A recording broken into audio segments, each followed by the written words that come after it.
Today we have some massive updates for the LEGO Star Wars UCS Razor Crest that's coming in less than a month, plus huge updates for 2023 LEGO Star Wars set rumors. Starting with that UCS Razor Crest, we already knew that it would have 6,187 pieces, and we also know that it's either going to retail for $530 or $600. Recent LEGO price increases have made it a little bit difficult to know exactly which price a set's going to come out at and whether or not the price is going to later jump or if it's going to start at that already jumped price. We probably won't know that until the set's reveal date, which is reported to be October 2nd, with the set being released the following day on October 3rd. Now, the set was always going to be huge with tons of interior detail. It's got the red seats accurate to the show. It's got the archway at the back of the cockpit and other fun stuff, including some characters and carbonite. There's a lot of fun to be had in this set. As far as displaying the set goes, there's no included like black stand. It was always going to be too heavy and too big and bulky to be able to accommodate that. However, there will be the landing gear on the set, so you just plop it down on the landing gear. I think it looks really good in that way. Now, as usual with UCS sets, there's a sticker display plaque, and this one is very similar to what we see on the UCS gunship, except it doesn't connect up to a bigger stand. It's just a standalone stand display plaque with two minifigs on each side of the display plaque. The first two characters being the Mandalorian and Grogu, but the more exciting ones to me are the Mythrol, the blue guy, looks very cool, and then Queel, who is going to be riding on his blurg, which can also be attached to the minifig display stand. I think this is going to be a set a lot of people love the look of. However, I think that if this set starts at $600, a lot of people are really going to question it versus the $530 that it was supposed to be. Starting in January, we're going to have 3 mainline sets, plus potentially 2 minifig packs and a poly bag. The poly bag, thanks to Promo Bricks, is confirmed to have set number 30654 with 87 pieces, and given the track record in recent years with LEGO Star Wars poly bags, I'm going to assume that it's going to be a TIE Bomber poly bag, which is really exciting. I think a mini TIE Bomber would be really cool to see a new version of. They've done mini TIE Bombers with LEGO Star Wars before, and I'd be very keen to see what they come up with here. Again, rumors, so completely unconfirmed. There could be 2 minifigure packs as well accompanying the January lineup on January 1st,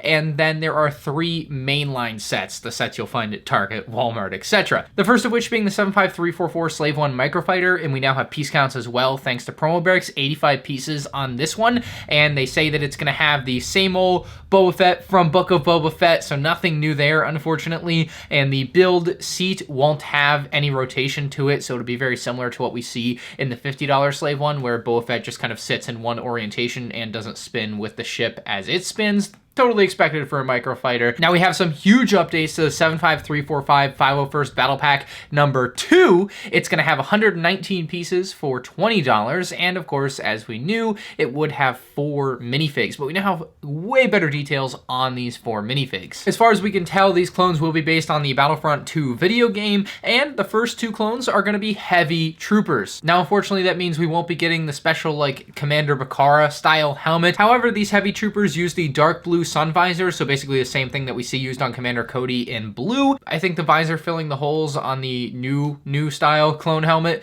really makes them a lot more palatable. It's also said that the heavy trooper's arms are white, and compared to what we see in the game, he will not have the backpack or shoulder strap on him, so unfortunate. We're missing some details there for this character, but it's kind of expected. Next clone trooper is a specialist clone trooper, which I think might also be the sniper clone trooper, and he does use the same torso as the regular 501st trooper. However, there are 2 extra yellow markings on the chest. It's just a slight difference compared to what we were already seeing there. Unlike what they did with Commander Cody and the heavy trooper here, they actually are making a new visor piece for this clone trooper, which is amazing because those old visor pieces are 15 years old. They really should have gone by the wayside when they came out with Phase 2 Commander Cody, and they should have made a slimmer, more accurate one for Commander Cody and the heavy trooper. Fortunately, in this case, they are making a more accurate thing. Fortunately, in this case, they are making a more accurate piece for this character, so instead of just using a big white visor, they're making macro binoculars that are supposed to attach to the helmet holes, which again makes the helmets a lot more palatable when the helmet holes are filled. I still don't like the 4-hole design. I think it's dumb. But I'm very excited to see if this piece actually looks decent because it's something that looks really cool when they're on the clone troopers. So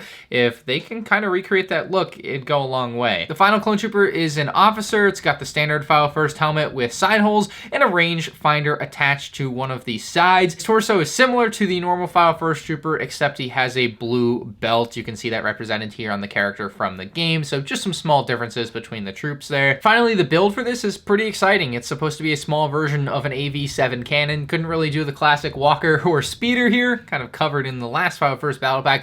However, We have had canon builds before in both the Senate Commando Battle Pack, and then from 2012, the ARC Trooper Battle Pack had one as well. I really hope it's closer to the ARC Trooper one than it is to the Senate Commando version, because I like the way the ARC Trooper one looks better, but it should be a build that looks somewhat similar to one of these two builds, just depending on which way they go with the play function on it. The final January set is the 75347 TIE Bomber. This one's got a big update. Again, still $65. However, we do know it has 625 pieces now, which is more than I was expecting. It was originally rumored to only come with 3 figures, being a TIE Pilot, Darth Vader, and a Gonk droid. However, we've been able to add on the Imperial officer, Rey Sloan, and I had no idea who this was until she was rumored in this, but apparently she briefly shows up in the Star Wars Squadrons video game, and more predominantly, I believe, in some Star Wars books. So a very, very niche character, but still something going to be unique for this TIE Bomber set, which I think is great. I'm really hoping we get her in the white outfit as opposed to the gray outfit for a couple of reasons, because the gray outfit is what we usually get with Imperials and it gets kind of old,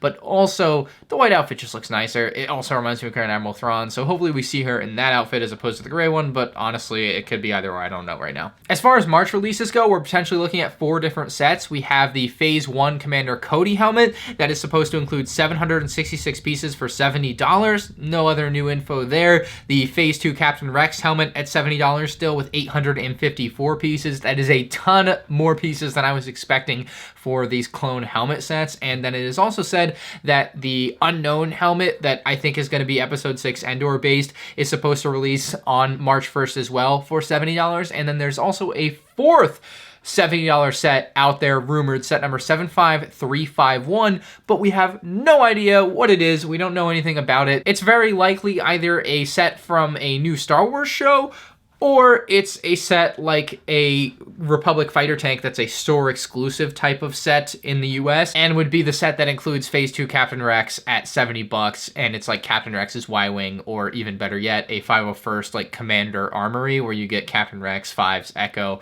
You know, that would be cool. Probably not going to happen. If any set in the first half of 2023 is going to have a Phase 2 Captain Rex, that is the only set really left here on the list that could include it, so fingers crossed, but obviously the odds are relatively slim compared to coming in when you had all these sets that we didn't know anything about. If he's not in set number 75351, then he might come out in the summer wave, or he might not come out, and who knows when he'll come out. You know what I mean? It's that sort of thing. Following those sets in March, we should have some bangers coming out in May, starting out with the diorama sets, and I don't know why they're releasing so late. Those sets should really be releasing in March, but nonetheless, the Death Star Throne Room diorama at $100 is going to have 807 pieces, and that is what I am very excited to compare to the 2020 version of the Death Star Throne Room. It'll have the same exact minifigs, same exact price, but they're just 2 completely different concepts for the same scene as a Lego set at the same price point. I'm just really stoked to see what that one is going to be for $100. I think that one's going to get a lot of overpriced talk though. And then we have the Endor Speeder Bikes diorama at $80,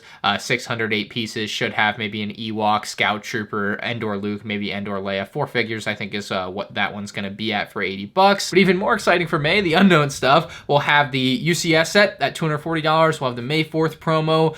Could have a pair of Brickheads in there somewhere. There is a Brickhead set coming. We just don't know when or what or how much money it will cost. There just is one next year. And then on top of that, we're going to be getting a couple of Mandalorian Season 3 sets, which is super exciting. Unfortunately, we don't know what they are, but we do have piece count. So we have 285 pieces for the $35 Mandalorian Season 3 set. So, you know, go wild with what you think that could be. And then kind of in the 50-50 zone here, we have the $100 Mandalorian Season 3 set, and it has 957 pieces. Why do I say 50-50 zone? Well, it's either going to be really good or it's going to be really bad. We have 2 examples from 2021 of $100 sets from new Star Wars shows that I think basically tell us this is going to go one way or another. We have the $100 Boba Fett's Throne Room set, which most people, including myself, is pretty rough looking and overpriced, although it does have a decent character selection, versus the $100 Inquisitor Scythe Transport, which is literally, I mean, it's probably a top 2 or 3 set this year.